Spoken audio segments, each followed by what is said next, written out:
Assalamualaikum warahmatullahi wabarakatuh. Alhamdulillahirabbil alamin bihi nasta'in ala umurid dunya waddin. Wassalatu wassalam ala asyrafil anbiya wal mursalin sayyidina wa maulana Muhammadin wa ala alihi wa sahbihi ajma'in. Subhanaka la ilma lana illa ma 'allamtana innaka antal alimul hakim. Rabbi shrah li sadri wa yassir li amri wahlul 'uqdatan min lisani yafqahu qawli, amma ba'du. Alhamdulillah, teman-teman semuanya, sahabat-sahabat semuanya yang saya muliakan. Alhamdulillah pada hari ini kita kembali berkumpul, kita kembali mendengarkan kajian, dan kita sudah ada di tanggal 19 Ramadan. Teman-teman saya sekalian, sudah berlalu 19 hari dari bulan suci Ramadan, yang tersisa tidak lebih banyak daripada yang sudah kita jalani. Mudah-mudahan Ramadan yang tersisa membuat kita menjadi hamba-hamba yang diridhai Allah SWT, dan mudah-mudahan Ramadan yang tersisa lebih baik daripada Ramadan yang telah kita jalani sebelumnya, karena Ramadan itu memang dijanjikan yang bagian akhirnya justru lebih mulia daripada yang bagian awal-awalnya. Kana yajtahid fi Ramadan ma la yajtahid fi ghairihi minasyuhur. Para sahabat menceritakan bahwa Nabi Muhammad itu bersungguh-sungguh ibadah di bulan Ramadan lebih daripada kesungguhan Nabi Muhammad beribadah di bulan selain Ramadan. Wa kana yajtahid fil awakhir ma la yajtahid fil awail. Dan Nabi Muhammad bersungguh-sungguh ibadah di hari-hari terakhir bulan Ramadan itu lebih daripada kesungguhan Nabi Muhammad beribadah di hari-hari yang awal-awalnya Ramadan. Wa kana ya'takif fil awakhir, dan Nabi Muhammad bahkan juga beriktikaf pada 10 hari yang terakhirnya, di mana memang 10 hari yang terakhir ini dijanjikan adalah malam-malam mulia, hari-hari mulia, yang bahkan di dalamnya terdapat Lailatul Qadar. Yang Allah Subhanahu wa taala berfirman dalam Al-Qur'an, A'udzu billahi minasyaitonir rajim, inna anzalnahu fi lailatul qadar wa ma adraka ma lailatul qadar, lailatul qadri khairun min alfi syahr. Kata Allah Subhanahu wa taala, sesungguhnya kami turunkan Al-Qur'an secara keseluruhan itu pada malam Al-Qadar. Tahukah kalian apa itu malam Al-Qadar? Malam Al-Qadar atau Lailatul Qadar lebih baik daripada 1000 bulan. Artinya lebih baik daripada 1000 bulan, bahwa kalau kita beribadah pada malam tersebut, itu kita beribadah seperti atau bahkan lebih baik daripada kita beribadah 1000 bulan. Dan 1000 bulan itu 83 tahun lebih, teman-teman. InsyaAllah mudah-mudahan kita berhasil meraih malam kemuliaan ini, insyaAllah. Dengan izin Allah SWT, kita menjadi hamba-hamba yang dilipat-lipat gandakan amal ibadahnya, dan juga mendapatkan ampunan. Sebab man ahya lailatul qadar ghafarallahu lahu ma taqaddam min dhanbihi wa ma ta'akhir. Dalam hadis disampaikan bahwa siapa yang memberdirikan malam Lailatul Qadar, siapa yang meraih malam Lailatul Qadar dan melakukan di malam Lailatul Qadar tersebut itu amal-amal ibadah yang menjadikan dia mulia, itu maka dia akan terampuni dosa-dosanya yang lalu-lalu maupun yang akan datang, atau yang lalu-lalu maupun yang baru-baru, ya, baik dosa-dosa yang lama ataupun dosa yang baru-baru, semuanya diampuni Allah Subhanahu wa taala kalau kita berhasil meraih Lailatul Qadar tersebut. Juga merupakan malam ijabah doa, dan itu kemungkinan terjadi pada 10 malam yang terakhir yang akan segera kita jelang ini, meskipun memang kejadiannya pada malam-malam ganjil lebih mungkin lagi. Maka bersiap-siap kita beribadah dengan sungguh-sungguh pada malam-malam yang menjelang kita ini, ya, dan juga terutamanya pada malam-malam ganjilnya, yaitu 21, 23, 25, 27, 29. Gitu, insyaallah. Mudah-mudahan Allah Subhanahu wa taala mengaruniakan segala kebaikan bagi kita sekalian, insyaallah. Amin ya rabbal alamin.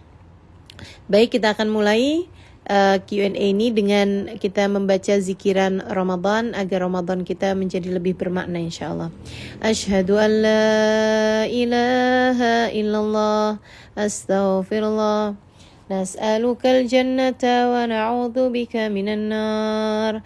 Asyhadu an la ilaha illallah, astaghfirullah, nas'alukal jannata wa na'udzu bika minan nar.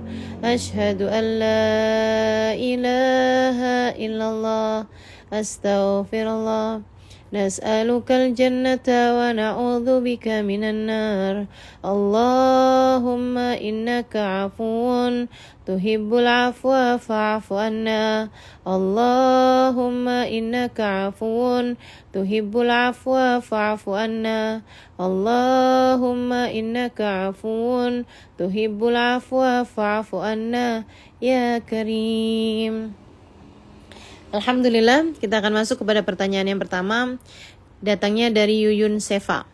Yuyun Sefa bertanya, Assalamualaikum warahmatullahi wabarakatuh. Ustazah, saya izin bertanya Ustazah. Sayyidah Fatimah Az-Zahra mengatakan bahwa perempuan yang baik adalah perempuan yang tidak memandang laki-laki dan dipandang laki-laki. Kalau di dalam pekerjaan ada tuntunan berpakaian, atau pakai celana, jilbab dan lain-lain dimasukkan ke baju jilbabnya, diikat di leher, dan di dalam pekerjaan sering berkomunikasi dengan laki-laki. Apa yang harus saya lakukan untuk bisa menjadi perempuan yang disebutkan oleh Sayyidah Fatimah Az-Zahra? Syukron Ustazah Halimah, dan Rasulullah senantiasa menjaga senyum. Semoga Allah dan Rasulullah senantiasa menjaga senyum Ustazah. Amin, Allahumma amin. Baik ya, jadi begini nih Dek Yuyun. Sayyidah Fatimah itu memang ada menyebutkan bahwa khairun lin nisa an la tara rajulan wa la yaraha rajul. Sebaik-baik perempuan adalah yang tidak melihat laki-laki dan yang tidak dilihat oleh laki-laki. Gitu kan? Jadi sebaiknya usaha kita semaksimal mungkin untuk tidak memperlihatkan diri kepada laki-laki dan yang juga untuk tidak melihat kepada laki-laki gitu ya, yang bukan mahramnya tentu saja gitu, untuk menjaga diri, menjaga pandangan, dan untuk menjaga diri kita dari hal-hal yang seperti itu. Nah, kalau kemudian kamu bilang bahwa tapi ini saya punya pekerjaan, ini mengharuskan saya untuk banyak bertemu laki-laki dan untuk berpakaian juga pakaiannya tersebut itu yang misalnya menutup aurat tapi tidak maksimal gitu ya, menutup aurat juga tapi tidak maksimal misalnya begitu kan, karena harus pakai celana panjang gitu, walaupun celana panjangnya longgar misalnya begitu. Kemudian juga berkerudung tapi kerudungannya itu harus diikat di leher gitu kan, nggak boleh menjuntai ke dada misalnya seperti itu. Nah, ini apa yang harus saya lakukan? Kamu punya dua pilihan ya, De Yuyun, gitu kan. Pilihan pertama, kamu mencari pekerjaan yang pekerjaan tersebut itu dapat membuat kamu mengamalkan apa yang disampaikan oleh Sayyidah Fatimah tersebut gitu. Misalnya kayak tinggalkan pekerjaan itu untuk kamu mencari pekerjaan lain yang membuat kamu lebih mudah untuk mengerjakan apa yang disampaikan oleh Sayyidah Fatimah tersebut. Itu dengan misalnya kayak kamu dagang online, kamu menjahit, kamu berjualan, kamu ada banyak pekerjaan-pekerjaan lain yang membuat kamu itu tidak harus melakukan apa yang kamu sekarang sedang lakukan, gitu kan? Kalau kamu memang, kan pertanyaannya kan kamu pengen menjadi perempuan yang disampaikan oleh seperti Sayyidah Fatimah Az-Zahra tersebut gitu kan. Nah, itu pilihan pertama gitu. Pilihan pertama, sambilan terus kamu berusaha untuk menjaga pandangan dari melihat laki-laki yang bukan mahram kamu, dan juga untuk menjaga agar maksudnya menjaga penampilan sehingga memungkinkan kamu untuk laki-laki tidak memandang kepada kamu. Itu pilihan pertama. Dan ini pilihan yang memang jauh lebih ideal, jauh lebih baik gitu kan. Seperti itu. Kemudian pilihan yang kedua, jadi begini nih, De Yuyun ya. Kebaikan itu banyak gitu kan. Kebaikan itu sangat banyak, dan itu dalam hemat saya, dalam pemikiran saya, kebaikan itu banyak. Akan tetapi kebaikan itu adalah satu bangunan. Kamu bisa masuk dari arah manapun, kamu akan mendapatkan kebaikan tersebut gitu. Karenanya, kalau misalnya nih, kamu dengar ada hadis misalnya baik bagi perempuan untuk melihat laki-laki, untuk tidak melihat laki-laki, dan untuk tidak dilihat oleh laki-laki. Tapi kamu sekarang nih sedang berada dalam kondisi yang mengharuskan kamu untuk ketemu sama laki-laki, atau kamu juga mengharuskan kamu untuk pekerjaannya yang seperti yang tadi kamu sampaikan ya, tidak menutup auratnya dengan maksimal. gitu kan, karena memang harus kamu mengerjakan ini gitu kan. Nah kalau kamu memang seperti itu, misalnya ya itu tadi pekerjaannya mengharuskan kamu untuk bertemu dengan laki-laki begitu kan, kayak misalnya anak masih lagi sekolah misalnya gitu kan, dia pengen mengamalkan itu tapi dia harus menyelesaikan nih kuliahnya, udah tanggung kurang beberapa waktu lagi misalnya gitu kan. Nah kalau misalnya seperti itu masalahnya gitu, kamu bisa seperti ini nih. Kamu bisa masuk dari arah kebaikan-kebaikan yang lain gitu. Kebaikan itu tidak satu itu aja, ada banyak kebaikan-kebaikan yang lain. Misalnya, kalau kamu adalah seorang istri, kamu Nabi Muhammad pernah mengatakan bahwa sebaik-baik perempuan adalah, sebaik-baik istri adalah satu, yang menyenangkan ketika dipandang oleh suami, begitu kan, yang taat ketika diperintah. Kemudian lagi yang dapat menjaga harga diri dan harta suaminya ada atau tidak ada suaminya gitu. Nah, ini kan satu kebaikan lain lagi gitu. Kamu bisa juga ikut kepada yang itu gitu. Misalnya kalau kamu adalah seorang istri gitu kan, suami kamu memang masih menginginkan kamu untuk bekerja karena untuk membantu nafkah keluarga misalnya, kamu juga bisa dapat kebaikan yang lain juga gitu kan. Dan itu sama juga gitu kan, sebaik-baik perempuan juga gitu, yang bisa membantu suaminya juga, dan dengan syarat gitu kan, dia menyenangkan ketika dipandang, dia juga bisa menjaga harga dirinya, bisa menjaga kehormatannya, bisa menjaga harta suaminya juga, kemudian lagi juga yang taat ketika diperintah gitu loh. Itu jadi kebaikan itu jangan dibentrok-bentrokan antara satu dengan yang lainnya gitu. Kamu misalnya mau masuk dari kebaikan yang ini gitu, ayo bismillah gitu kan, berusaha. Nah kalau masalah untuk menjaga pandangan sama menjaga diri, maksudnya kayak menutup aurat, itu sih harga mati gitu kan. Akan tetapi nih kalau misalnya kayak kepengen untuk tidak banyak berinteraksi dengan laki-laki gitu, tapi pekerjaan mengharuskan seperti itu gitu, ya kamu keluar aja dari pekerjaannya, itu pilihan gitu kan. Tapi nggak bisa keluar nih, ya kalau kayak gitu kamu ambil hal-hal kebaikan-kebaikan lain, berarti kamu nggak memungkinkan untuk melakukan yang seperti yang disampaikan oleh Sayyidah Fatimah gitu kan. Tapi kan ada kebaikan lain lagi gitu, dengan kamu bersedekah misalnya gitu kan, itu juga satu kebaikan yang luar biasa banyaknya gitu. Maksud saya seperti ini nih, kalau misalnya ada hadis yang menyatakan bahwa seorang janda yang menghidupkan anak-anak yatimnya, dia memutuskan untuk tidak menikah, itu akan menjadi seorang perempuan yang nanti akan masuk surga paling awal gitu ya. Dia akan menjadi perempuan yang menunggu Nabi Muhammad di pintu surga. Ketika kamu mendengar hadis itu gitu kan, kamu nggak langsung kebayang bahwa kalau begitu saya harus jadi janda, anak-anak saya harus yatim, kan nggak kayak begitu gitu. Gimana ya nih, saya kepengen jadi janda yang menunggu Nabi Muhammad di pintu surga, tapi saya suaminya belum meninggal, kan nggak bisa begitu gitu. Maksud saya itu adalah pilihan kebaikan-kebaikan, pilihan kebaikan-kebaikan, mana yang kamu bisa ambil gitu dari kebaikan tersebut gitu. Kamu mau jadi janda yang menunggu Nabi Muhammad di pintu surga, bisa. Kamu bisa jadi istri yang solehah, yang bahkan suami kamu meninggal duluan, atau kamu meninggal duluan dalam keadaan suami kamu ridho, atau suami kamu meninggal duluan dan dia juga ridho kepada kamu gitu, itu juga bisa gitu kan. Atau kamu jadi istri yang solehah terhadap suami kamu sampai suami kamu ridho kepada kamu, itu juga bisa. Kamu jadi perempuan yang nggak menikah atau belum menikah, tapi kamu menjadi perempuan yang sangat solehah, menjaga harga diri kamu gitu kan. Seorang pemudi yang hatinya tertambat di tempat-tempat ibadah gitu, yang hidup nasya' fi ta'atillah, yang hidup dalam taat kepada Allah Subhanahu wa taala. Itu sebutkan Nabi sebagai salah satu dari orang-orang yang akan ada di bawah naungan arasy-Nya Allah di saat tidak ada naungan selain naungannya gitu. Nah, itu jadi ada banyak kebaikan-kebaikan itu gitu. Kamu pilih kebaikan-kebaikan tersebut. Memang idealnya seperti yang tadi saya sampaikan, kamu kepengen jadi perempuan yang sebaik-baik perempuan, tidak melihat laki-laki dan tidak dilihat laki-laki, kerjain. Tapi pekerjaan mengharuskan seperti itu, ya tinggalin pekerjaannya, kamu pilih pekerjaan lain yang insya Allah membuat kamu jadi bisa melakukan kebaikan tersebut gitu. Jangan kemudian, wah berarti kita nih harus demo nih biar pekerjaan kita, pilih aja pekerjaan lain gitu. Hidup gak seruwet itu juga gitu kan.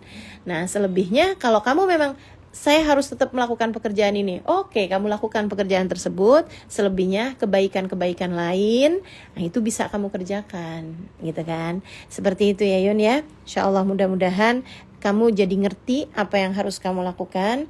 Dan seperti yang tadi saya sampaikan ya, kamu punya pilihan untuk itu, dan jangan pernah jadikan agama ini sebagai beban atau sebagai sesuatu hal yang menghambat kehidupan manusia. Itu salah, gitu kan. Nih kalau kita mau menjalankan agama Islam nih, kita jadi nggak bisa memaksimalkan potensi, ada banyak pekerjaan yang nggak boleh ada dalam pikiran kita nih sebagai hamba Allah Subhanahu Wa Taala. Agama ini adalah solusi kehidupan, bukan beban kehidupan. Kalau kemudian kamu menjadikan agama ini sebagai sebuah beban kehidupan, yang salah bukan agamanya, yang salah adalah persepsi kamu terhadap agama. Mudah-mudahan jawaban ini bisa menjadi jawaban untuk pertanyaan Yuyun ataupun pertanyaan-pertanyaan teman-teman yang lain yang terkait masalah ini. Baik, kemudian pertanyaan yang kedua juga mendapatkan like yang sangat banyak ya dari teman-teman.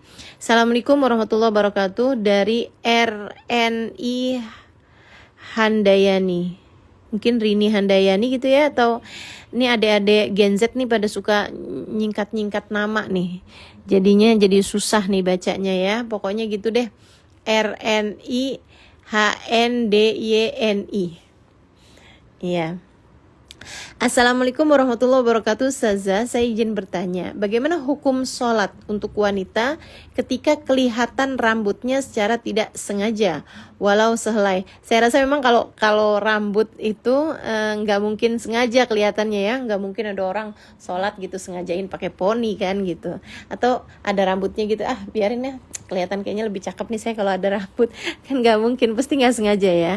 Jadi wanita sholat kelihatan rambutnya secara tidak sengaja walau sehelai saja dalam posisi tidak sadar kalau rambutnya ada yang terlihat, dan padahal di awal sebelum sholat sudah dicek tidak ada rambut, tetapi setelah selesai salam dicek ternyata ada rambut yang terlihat. Apakah sholatnya sah atau tidak Ustazah? Lalu apakah sholat lalu ada solusi Ustazah untuk wanita yang rambutnya tiba-tiba keluar sendiri pada saat sedang sholat? Terima kasih Ustazah. Ini jangan jadi was-was ya nanti ya. Jadi gini teman-teman, kalau aurat terlihat di saat sholat, di saat tengah sholat, itu kamu wajib untuk menutupnya segera ketika kamu tahu gitu. Tapi juga jangan was-was panjang sholat, kayaknya ada aurat saya yang terlihat gitu. Enggak gitu. Tapi kalau kamu terlihat auratnya kayak kaki misalnya gitu kan, lagi tengah sholat kaki kamu kelihatan, nah itu kamu wajib untuk menutupnya segera gitu. Kayak misalnya ada orang laki-laki lagi sholat, tengah-tengahan sholat, sarungnya robek misalnya gitu kan, atau bajunya robek gitu, yang membuat dia jadi kelihatan auratnya ya, mabaina suruk warukbah, antara pusar ke lutut, itu dia wajib untuk menutup segera auratnya itu jika memungkinkan gitu kan. Tapi kalau nggak memungkinkan, robek banyak banget gitu, besar banget, nggak mungkin dia pegangin, walaupun dipegangin tengah sholat itu tetap aja ada auratnya yang kelihatan, batal sholatnya. Begitu ya, batal sholatnya gitu kan. Itu kalau tidak memungkinkan untuk ditutupi si auratnya tersebut itu di tengah sholat, itu batal sholatnya teman-teman. Itu dulu gitu ya. Nah kalau sekarang ini ada seorang perempuan, dia sebelum sholat itu memastikan auratnya udah gak ada yang kelihatan, kemudian dia sholat gitu kan. Di tengah sholat dia nggak tahu nih sejak kapan nih si rambut ini keluar, misalnya cuman sehelai atau 2 helai dari rambut tersebut itu ada yang keluar di tengah sholat gitu. Dia juga nggak sadar gitu kan. Nggak ada hukum buat yang nggak sadar, buat yang enggak menyadari sesuatu atau nggak sengaja, itu tidak ada hukumnya begitu kan ya. Buat yang nggak tahu tuh nggak ada hukumnya. Nah terus abis selesai sholat, pas dia lagi mau baca zikir atau apa gitu kan, beberapa menit sesudah dia selesai sholat, itu dia kelihatan rambutnya. Ternyata ada 1 helai rambut nih yang kelihatan gitu, dan dia nggak tahu ini keluarnya kapan. Itu yang kayak beginian nih teman-teman. Ini ada kaidah dalam fikihnya bahwa yuqaddar bi aqrab zamani, diperkirakan atau dihitung dengan waktu yang paling dekat sama dia gitu. Artinya bahwa kalau dia itu habis selesai sholat, beberapa menit kemudian atau beberapa saat kemudian dia lihat, atau pas dia ngaca ternyata ada rambut gitu kan, bisa aja rambut tersebut keluar sesudah dia salam dari sholat. sesudah dia salam dari sholat, yang artinya sholatnya itu udah sah gitu ya, yang artinya sholat dia itu udah sah. Kamu hanya perlu memastikan bahwa sebelum sholat itu memang tidak ada rambut yang terlihat, dan juga aurat yang lain juga semuanya rapi, ketutup rapi gitu. Udah tuh. Dan kamu juga pastikan, ini ya buat temen-temen nih di luaran sana itu, kamu harus juga memastikan bahwa mukena yang kamu pakai itu memang benar-benar menutup aurat, teman-teman, dengan tidak transparan gitu. Tapi kalau misalnya transparan, dia pakai mukena, dalamnya itu masih kelihatan warnanya, kelihatan bentuknya gitu kan. Misalnya dia pakai kaos polkadot misalnya begitu ya, warnanya putih, polkadotnya warna-warni misalnya. Dengan dia pakai mukena misalnya warnanya putih gitu kan. Nah, di balik mukena itu kita masih bisa kelihatan dia lagi pakai baju yang polkadot nih. Yang sebelah sini ada merah-merahnya nih, yang sebelah sini biru nih polkadotnya. Nah, itu teman-teman, itu belum cukup si mukena ini menjadi penutup aurat. Oh, berarti sholatnya nggak sah dong? Belum tentu nggak sah. Bisa sah kalau di dalamnya dia pakai penutup aurat lengkap. Dia pakai kerudung, dia pakai baju panjang, dia pakai rok panjang, dia pakai kaos kaki gitu, dia pakai mukenanya itu cuman sekedar inian aja kan, sekedar aksesoris aja gitu, bukan sebagai penutup aurat.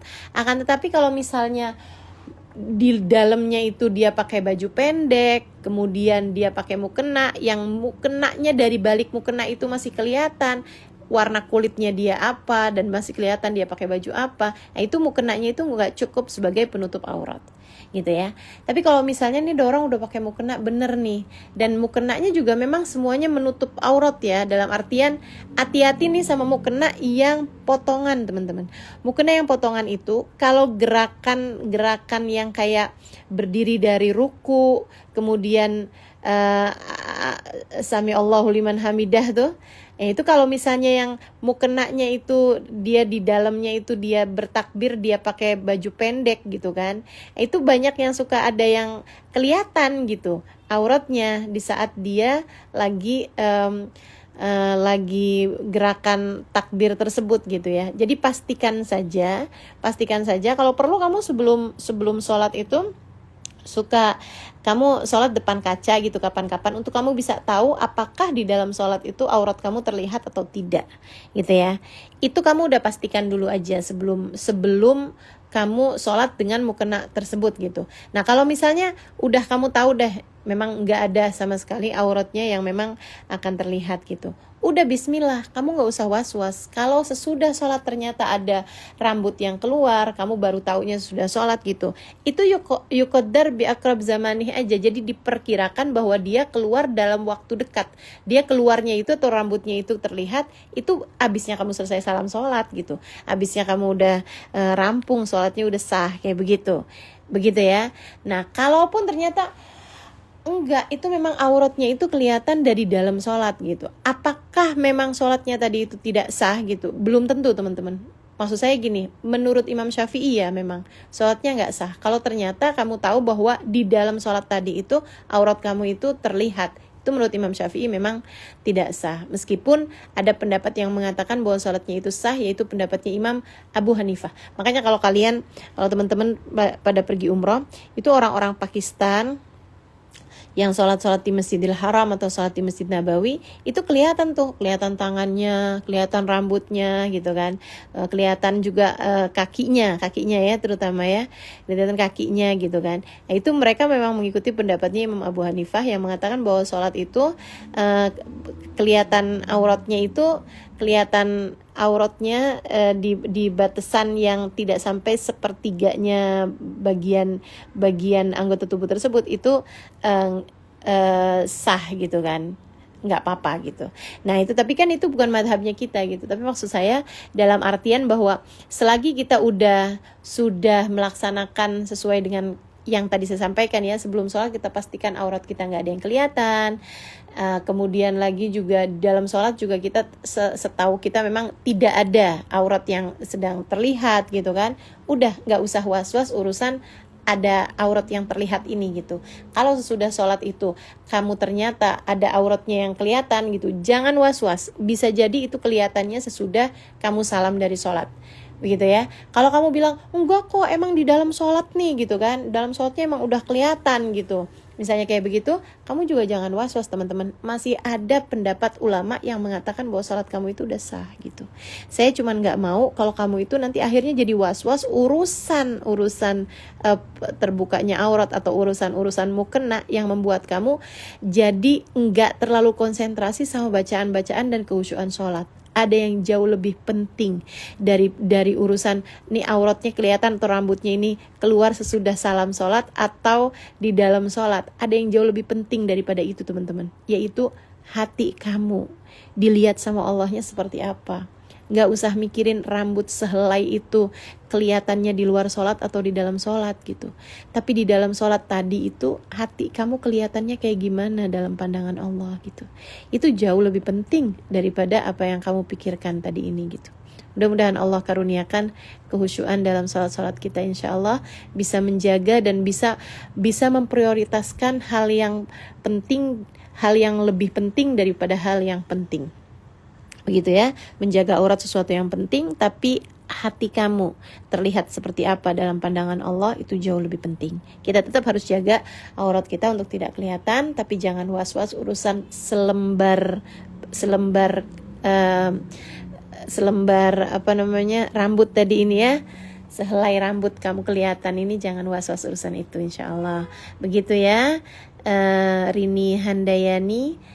Mudah-mudahan juga bisa menjawab pertanyaan teman-teman yang lain juga. Kemudian pertanyaan yang berikutnya datang dari, ini pertanyaannya cukup panjang ya, dari Najahan. Dan saya sesudah baca pertanyaan ini juga mirip sama pertanyaan yang dia pernah tanyakan juga. Jadi silahkan Najah melihat juga Q&A saya yang sebelum ini, entah yang kemarin entah yang sebelumnya ya. Itu ada pertanyaan dia juga yang mengenai untuk bersalaman di saat hari Idul Fitri gitu.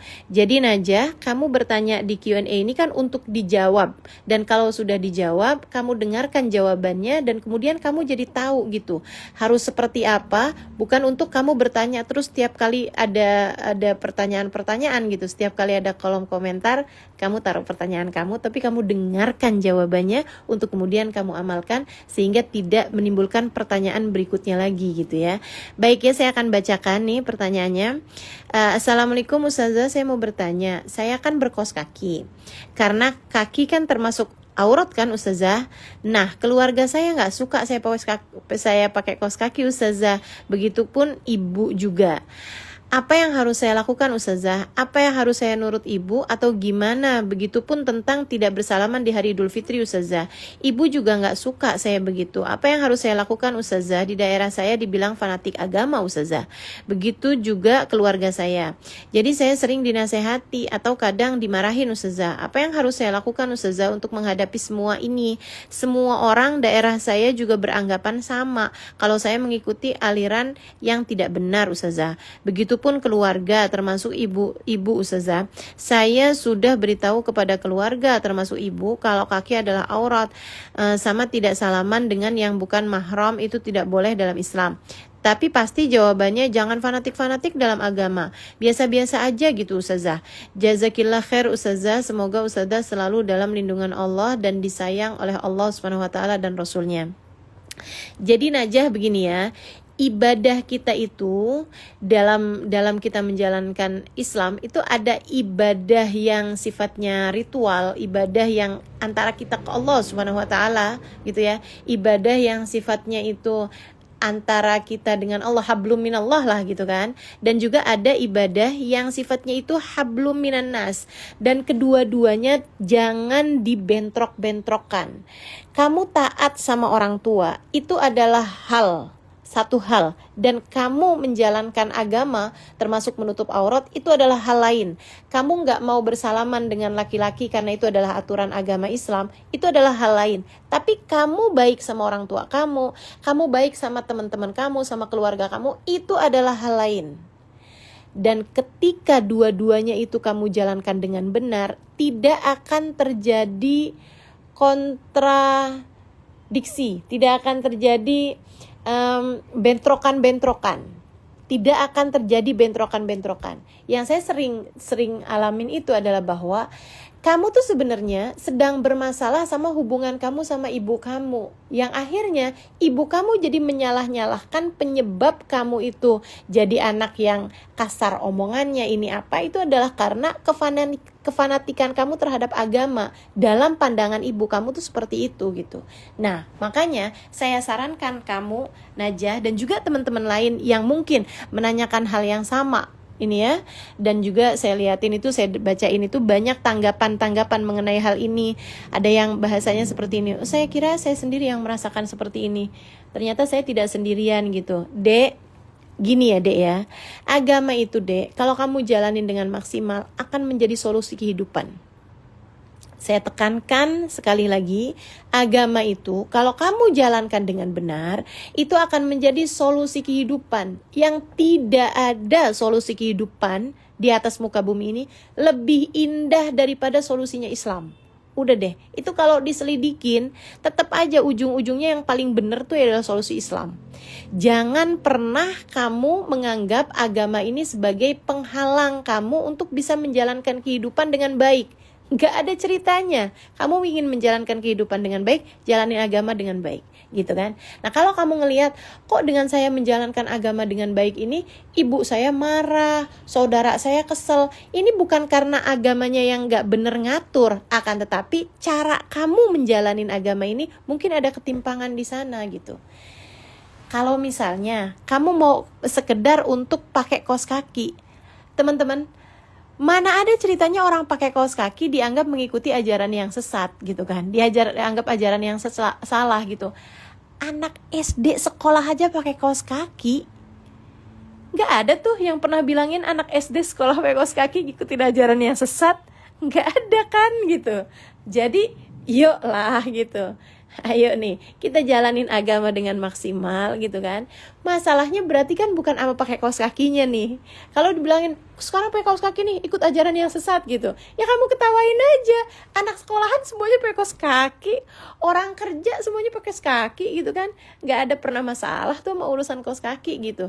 Jadi ini masalahnya nih bukan sama kaos kakinya nih, tapi tentang bagaimana kamu menghadapi orang-orang yang ada di sekeliling kamu.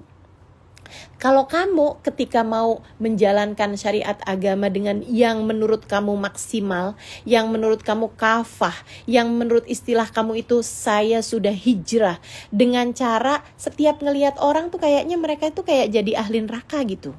Setiap kali ngelihat orang tuh kayak yang ih ya ampun belum pakai kaos kaki. Kalau saya kan kaki itu kan aurat gitu. Nah kalau kamu caranya seperti itu memandang setiap orang, ya kamu akhirnya dapat pandangan seperti itu gitu.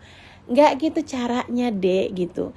Kaos kaki hanyalah sekedar seutas kain kecil yang menutupi kaki kamu, dan itu pun juga hanya perlu kamu pakai ketika kamu berada di luar yang memang membuat kamu itu kena pandangan atau mendapatkan dilihat sama laki-laki yang bukan mahram. Aurat itu adalah sesuatu hal yang tidak boleh dilihat sama laki-laki yang bukan mahram. Dalam artian, kalau kamu di rumah ngapain pakai kaos kaki?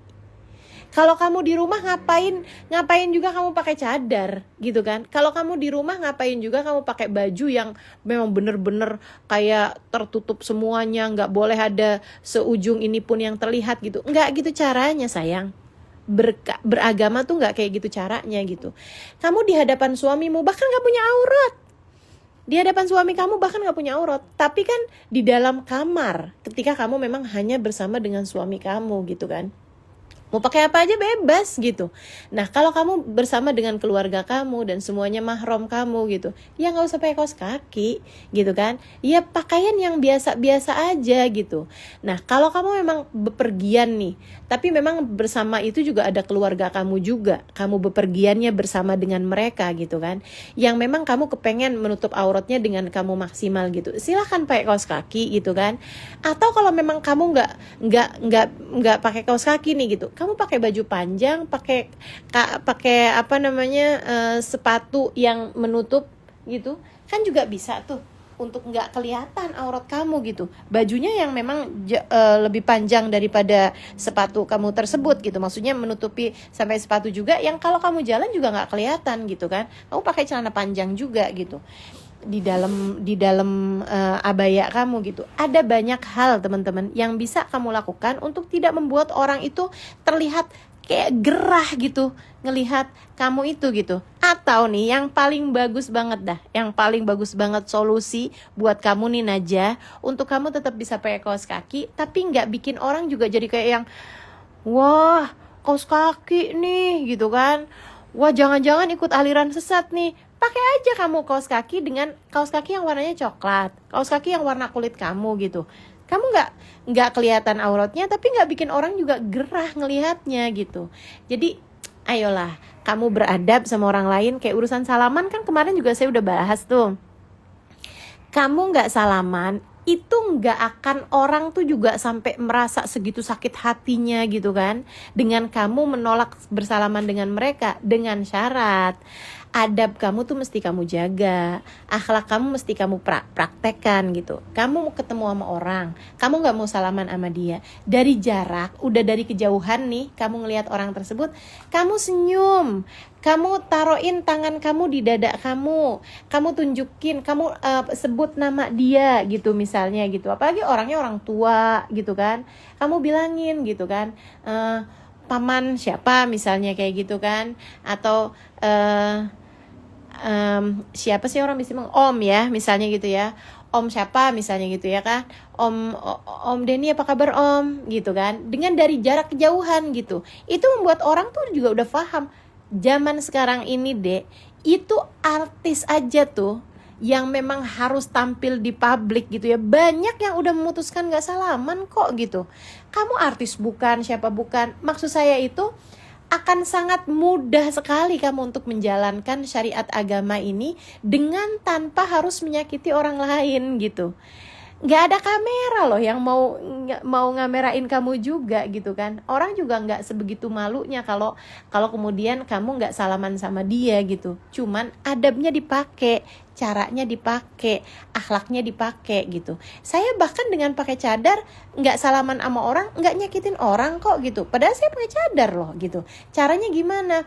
Kalau misalnya gitu kan, saya kasih tahu ini Ami ini nih, atau ini paman ini nih, atau ini om ini nih gitu kan, misalnya gitu, mas suami saya gitu kan, orangnya udah sangat tua, atau ini Habib ini gitu. Saya akan menunduk, kemudian saya bilang, Habib apa kabar? Saya sebutin namanya gitu. Pak ini apa kabar pak? Gitu kan, istrinya gimana pak? Sehat gitu. Adab yang seperti ini teman-teman saudariku sekalian akan membuat orang tetap merasa dihargai tanpa kamu harus bersalaman, bahkan tanpa dengan kamu memandang orang tersebut gitu. Ada banyak hal yang harus kita jaga dalam kehidupan. Intinya jangan pernah jadikan agama ini sebagai beban dalam kehidupan. Islam ini solusi yang kalau kamu jalanin maka akan membuat siapapun juga akan tahu bahwa Islam ini adalah agama yang indah. Jangan gara-gara kamu kepengen menutup aurat dengan lebih rapi, jangan sampai kamu bikin orang, kamu pengen menjalankan syariat agama dengan benar, bikin orang malah justru sebel sama syariat. Ini penyakit teman-teman saya sekalian. Jangan. Kalau kamu kemudian, ibu saya ustadzah nggak setuju, ibu saya ustadzah nggak setuju, kamu harus tahu bahwa ibu kamu tidak setuju itu bukan karena syariatnya, bukan, akan tetapi karena cara kamu menjalankan syariat. Coba untuk lebih tawadhu sama ibu. Kalau ibu tanya gitu kan, kok kamu sekarang pakai kaos kaki sih? Misalnya kayak begitu kan. Bukan dengan, iya mah kaki kan aurat mah, gak gitu caranya. Akan tapi bilang, pengen nih mah belajar mah gitu, doain ya mah, gituin aja. Doain aja, iniin aja gitu loh, yang halus, yang lembut. Kamu hanyalah anak buat mama kamu. Dek, kamu hanyalah anak bagi ibu kamu. Bagaimanapun surga Allah ada di bawah telapak kakinya gitu.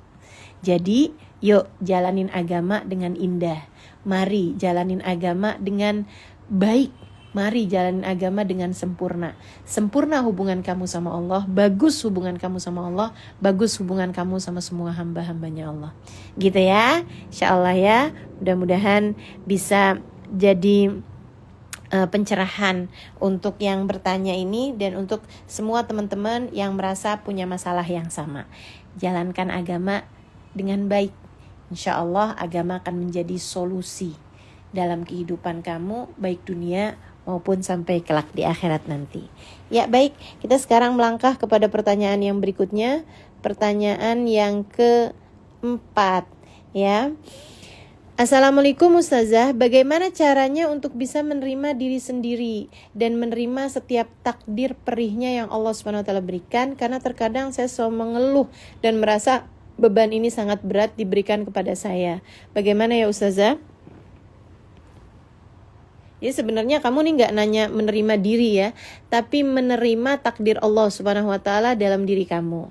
Begini ya, ini seti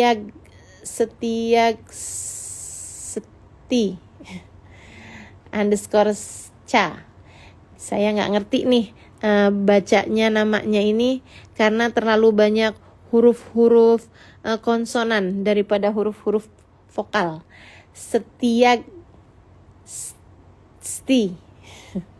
Oke, maafkan saya ya kalau saya nggak bisa bacanya nih. Nih adik-adik Gen Z nih kayaknya nih yang banyak nanya nih ya. Jadinya suka nulis namanya itu susah-susah saya bacanya. Atau memang namanya anak-anak zaman sekarang susah-susah gitu ya. Ini kan kalau nama saya ini kan gampang banget nih, Halimah gitu kan.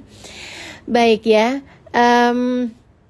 Bagaimana cara menerima diri dan menerima setiap takdir perih yang Allah SWT berikan? Pertama, kamu harus tahu bahwa apapun yang terjadi adalah dari Allah, gitu kan? Itu satu dulu, dari Allah. Ya, pokoknya apa aja, misalnya kamu ngaca gitu kan, terus kamu mikir gitu kan, ini kenapa ya hidung kok nggak mancung gitu misalnya, nggak kayak hidungnya orang-orang tuh yang ada di TV-TV misalnya gitu kan. Nah kamu harus ingat tuh, ini hidung dari Allah, hidung made in Allah gitu ya. Dan itu hal pertama yang harus kamu ingat, minallah, semuanya dari Allah. Itu dulu kamu ingat. Kemudian yang kedua, kamu harus tahu juga bahwa la yukallifullahu nafsan illa wus'aha. Allah itu ketika mentakdirkan sesuatu, ketika menetapkan sesuatu kepada siapapun, itu Allah tidak akan menanggungkan beban di luar batas kemampuan manusia. Allah gak akan kasih kamu beban di luar batas kemampuanmu. Allah itu bahkan ngasih sakit nih misalnya gitu ya, hanya yang sebatas mampu ditanggung sama orang. Sakit sih memang, tapi itu batasan sakitnya itu kamu bisa tanggung gitu ya. Kamu bisa tanggung. Jadi kalau misalnya kamu lagi sakit, kemudian sakit banget gitu, kamu sebut aja Allah, Allah, Allah, sambil kamu bilang ke diri sendiri, sakit memang, tapi kamu tahu Allah gak akan menanggungkan sesuatu di luar batas kemampuan kita. Artinya kita sanggup sebenarnya untuk menanggungnya gitu ya. Nah, kalau kemudian Allah tahu kamu gak bisa nanggung, itu Allah akan kasih pingsan, teman-teman. Makanya orang kalau tabrakan tuh jeder, itu ya, orang pingsan. Kenapa? Karena badan gak akan kuat terhadap sakitnya. Allah kasih hilang kesadaran gitu. Jadi Allah tuh memang gak akan pernah ngasih sesuatu di luar batas kemampuan kamu, kemampuan badan kamu, kemampuan fisik kamu. Nah, yang kamu anggap bahwa saya nyerah, saya udah gak sanggup lagi menanggung ini gitu, itu bukan pada batas kemampuan badan kamu atau kemampuan diri kamu. Akan tetapi itu adalah pemikiran kamu, itu adalah ilusi, adalah halusinasi, adalah delusi yang disampaikan oleh pikiran kamu ke dalam diri kamu gitu. Sebenarnya nggak ada. Kamu pasti mampu menanggungnya. Kamu pasti kuat menanggungnya. Allah tuh maha tahu teman-teman. Kalau misalnya nggak kuat, kamu akan dibikin pingsan sama Allah. Kamu akan dibikin hilang kesadaran, gitu kan? Nah, makanya kenapa ada orang-orang tuh yang sampai hilang kesadaran dan jadi gila, gitu kan?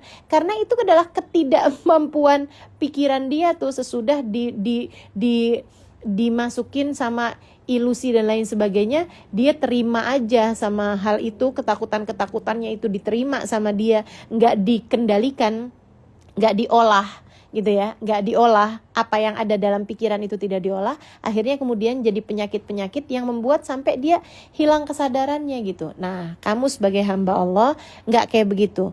Kamu harus tahu bahwa yang pertama, semua takdir baik buruk semuanya datang dari Allah Subhanahu wa taala. Kemudian yang kedua, la yukallifullahu nafsan illa wus'aha. Allah tidak akan membebani siapapun di luar batas kemampuannya. Allah tidak akan membebani siapapun di luar batas kemampuannya. Allah tidak akan membebani diriku di luar batas kemampuanku. Allah tidak akan membebani dirimu di luar batas kemampuanmu. Itu yang harus kamu tahu. Kemudian yang ketiga, setiap takdir Allah itu indah kalau kamu menjalaninya dengan baik. Kalau kamu hasilnya baik, menjalaninya, itu takdirnya itu adalah indah. Jadi kalau kamu lagi datang perih-perih yang kamu sebut perih ini tadi ya, Dek, itu kamu harus ingat satu hal. Ini keperihan kamu ini, itu semacam kamu lagi sekolah terus kamu lagi dikasih soal-soal ujian. Gitu. Kamu lagi dikasih soal-soal ujian. Bukan soal ujiannya yang berat, bukan. Yang masalah itu bukan soal ujiannya, gitu kan. Yang masalah itu kalau kamu nggak ngisi soal ujiannya dengan benar. Itu masalahnya. Jadi perih yang datang dalam kehidupanmu itu adalah soal-soal ujian yang Allah Subhanahu wa taala bagikan di meja kelasmu itu, di meja sekolahmu itu gitu. Kamu hanya perlu untuk diam, tenang, menjawab soal-soal ujian tersebut itu dengan baik, gitu kan? Dengan baik tuh yang kayak gimana? Yang sesuai sama yang cara Allah Subhanahu wa taala kasih tahu gitu. Kalau kamu lagi dalam keadaan kesulitan ekonomi, gitu kan ya, maka maka jawaban ujiannya itu adalah dengan kamu bekerja dengan cara yang halal, dengan kamu berdoa juga, atau kalau perlu kamu juga sesekali memang kalau dalam keadaan-keadaan yang sulit gitu kan, kamu datang ke tempat saudara kamu kasih tahu keadaannya seperti ini, kamu cerita kepada orang lain, mungkin ada yang bisa memberikan solusi begitu kan ya, atau ada yang bisa meminjamkan uang dulu dalam waktu yang singkat ini gitu. Selebihnya kamu bekerja, kamu mencari nafkah dengan cara-cara yang halal sambil terus berdoa pada Allah Subhanahu wa taala, tiap masuk rumah baca surat Al-Ikhlas. Ini sekedar permisalan ya. Kamu jalankan ini terus gitu kan sampai kamu mendapatkan rezeki yang halal, kamu bayar hutang tersebut, itu utang yang tidak berbunga, utang kepada orang yang memang kamu tahu gitu bisa meminjamkan kepada kamu. Itu cara yang sesuai dengan syariat agama Allah Subhanahu wa taala. Akan tetapi kalau kamu menjawabnya dengan cara yang gak benar, misalnya nih, kamu lagi datang kesulitan ekonomi gitu kan, kamu malah utang, pinjol. Abis itu pinjolnya kamu dapat uang, bukannya kamu bayarin hutangnya tersebut itu, kamu malah kemudian beli barang-barang yang sebenarnya nggak terlalu juga kamu perlukan. Maksudnya bukan yang memang darurat, bukan barang-barang yang sifatnya itu kepentingannya sangat mendesak gitu kan. Kamu belikan misalnya untuk sekedar kamu ngopi, kamu makan di kafe, kamu beli baju, kamu ini apa segala macam gitu. Hal-hal yang di luar kemampuan itu. Yang akhirnya pinjolnya tambah naik, kamu kemudian bingung karena ditagih-tagih terus, kamu pinjol lagi ke tempat yang lain. Ya akhirnya masalahnya jadi nggak beres. Nah, ketika kemudian kamu jadi begitu besar bebannya, kamu kemudian jadi takdir Allah begitu perih. Bukan perih sayang takdirnya, kamu salah jawab soal ujiannya. Gitu masalahnya. Jadi, yuk kembali kepada agama ini dengan cara-cara yang paling memang sudah diaturkannya seperti itu gitu. Dengan cara-cara yang paling indah. Mari jalankan syariat agama ini dengan benar. Jadi nggak ada takdir Allah tuh yang nggak mampu kamu jalanin gitu. Nggak ada. Yang semua takdir Allah Subhanahu wa taala itu mampu untuk kamu jalanin dengan cara yang terbaik, yaitu dengan cara yang mengikuti apa yang Allah Subhanahu wa taala aturkan dalam kehidupan kita gitu ya. Jadi kamu harus ingetin beberapa poin nih. Yang pertama, semua perih itu datangnya dari Allah Subhanahu wa taala. Ya, semua ujian-ujian buruk kayak kemiskinan, kayak rasa sakit, kayak dikucilkan orang, dibenci orang, ini apa segala macam gitu. Memang semua perih itu teman-teman sekalian datangnya dari Allah Subhanahu wa taala. Kemudian yang kedua, la yukallifullahu nafsan illa wus'aha. Allah Subhanahu wa taala tidak akan memberikan sesuatu di luar batas kemampuan hambanya. Itu juga kamu harus ingat. Kemudian yang ketiga, takdir Allah itu indah, teman-teman sekalian, jika dapat kamu menjalaninya dengan cara-cara yang terbaik. Cara yang terbaik adalah dengan menjalankan syariat agama Allah Subhanahu wa taala sebagaimana yang Allah Subhanahu wa taala sudah sampaikan dalam Al-Qur'an, a'udzubillahi minasyaitonirrajim, man yattaqillaha yaj'al lahu makhraja wa yarzuqhu min haitsu la yahtasib. Siapa yang bertakwa kepada Allah Subhanahu wa taala, artinya takwa menjalankan perintah Allah dan meninggalkan larangan Allah Subhanahu wa taala, yaj'al lahu makhraja, Allah pasti akan memberikan jalan keluar dari setiap permasalahannya, wa yarzuqhu min haitsu la yahtasib, dan pasti akan diberi rizki dari arah yang tidak dia sangka-sangka. Akan selalu ada rezeki-rezeki yang tidak disangka-sangka untuk hamba-hambanya yang bertakwa. Jadi itu coba kamu jalankan dengan sebaik-baiknya, insya Allah kamu akan bisa melihat ternyata memang sih semuanya akan manis pada waktunya ketika kamu telah menjalaninya sesuai dengan apa yang diaturkan oleh Allah Subhanahu wa taala. Ya sama aja kayak gambarannya kalau kamu di kelas, kamu dikasih soal-soal ujian, kamu jawabin semuanya dengan cara-cara yang terbaik. Wah, ternyata kamu jadi bintang kelas. Wah, ternyata kamu mendapatkan beasiswa. Wah, ternyata kamu mendapatkan hadiah-hadiah yang luar biasa gitu kan. Sesudah masa ujian tersebut berlalu. Nah, sekarang selagi masih ada dalam masa-masa ujian tersebut, kamu jalankan dengan cara-cara yang terbaik. Begitu ya, Dek ya. Insyaallah mudah-mudahan Allah Subhanahu wa taala akan selalu menjadikan kita berada di dalam jalannya, akan terbimbing dengan bimbingan darinya insyaallah. Amin ya rabbal alamin. Teruslah belajar, teruslah berguru, teruslah mendengarkan kajian, teruslah mendengarkan kisah-kisah orang-orang soleh. Dengan cara itu, insya Allah kamu akan tahu bagaimana para orang-orang soleh menjalankan ujian dalam kehidupannya, insya Allah. Kemudian pertanyaan yang terakhir datang dari Cynthia Nur Agustin. Ya, Assalamualaikum warahmatullahi wabarakatuh. Ustazah Afwan, saya izin bertanya, bagaimana caranya kita kokoh dalam menjaga iffah, menahan diri dan izzah atau kemuliaan diri di zaman yang seperti sekarang ini? Ini pertanyaannya kurang menjurus, maksudnya menjaga izzah, menjaga iffahnya dalam konteks apa gitu. Tapi oke lah ya.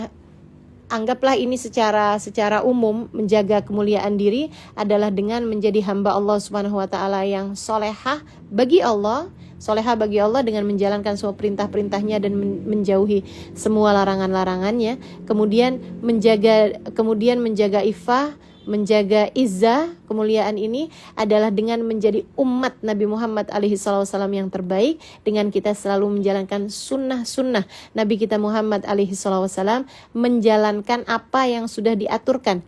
Cara Nabi Muhammad SAW menjalankan kehidupan, kita coba praktekkan dalam kehidupan kita, termasuk yang terindahnya adalah untuk menjadikan hati kita memiliki kemiripan sama hatinya baginda kita Nabi besar Muhammad SAW, sedih seperti Nabi Muhammad, penyebab sedihnya sama gitu sama Nabi Muhammad SAW. Sedih dalam kesedihan Nabi Muhammad SAW, bangga dalam kebanggaan Nabi Muhammad SAW, bahagia dalam kebahagiaan Nabi Muhammad SAW. Teman-teman saya sekalian, seperti gini nih, Nabi Muhammad itu bahagia dalam ibadah.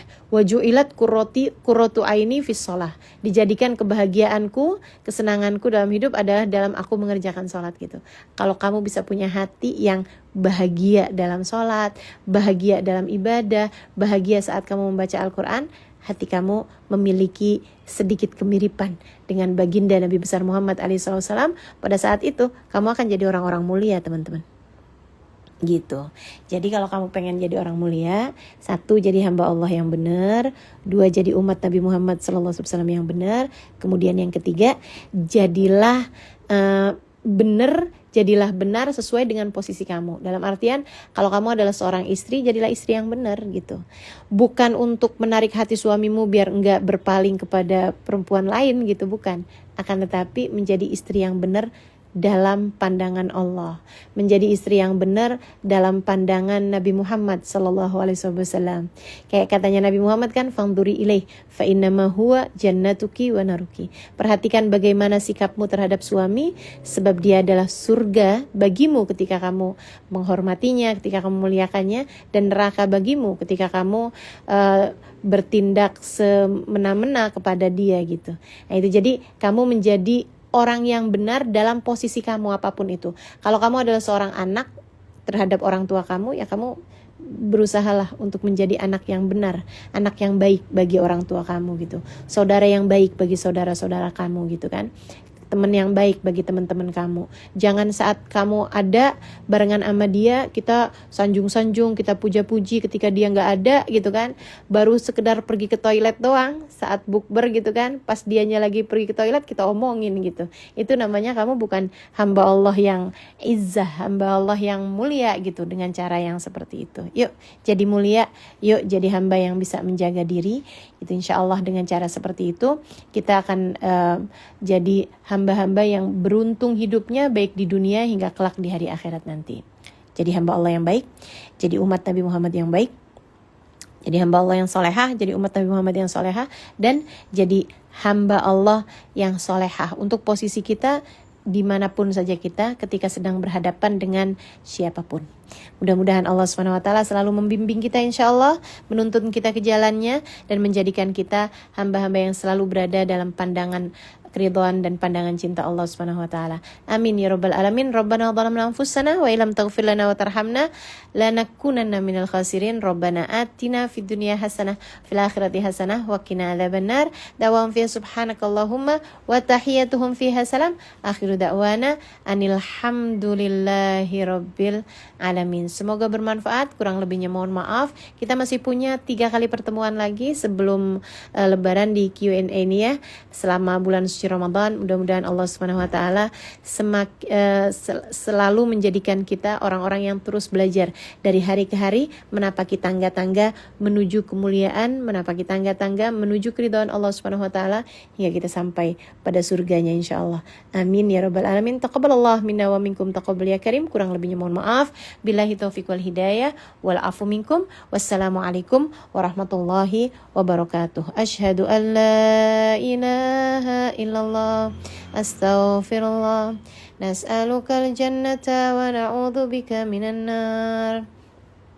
أشهد أن لا إله إلا الله أستغفر الله نسألك الجنة ونعوذ بك من النار أشهد أن لا إله إلا الله أستغفر الله نسألك الجنة ونعوذ بك من النار اللهم إنك عفو تحب العفو فاعف عنا اللهم إنك عفو تحب العفو فاعف عنا اللهم إنك عفو تحب العفو فاعف عنا يا كريم.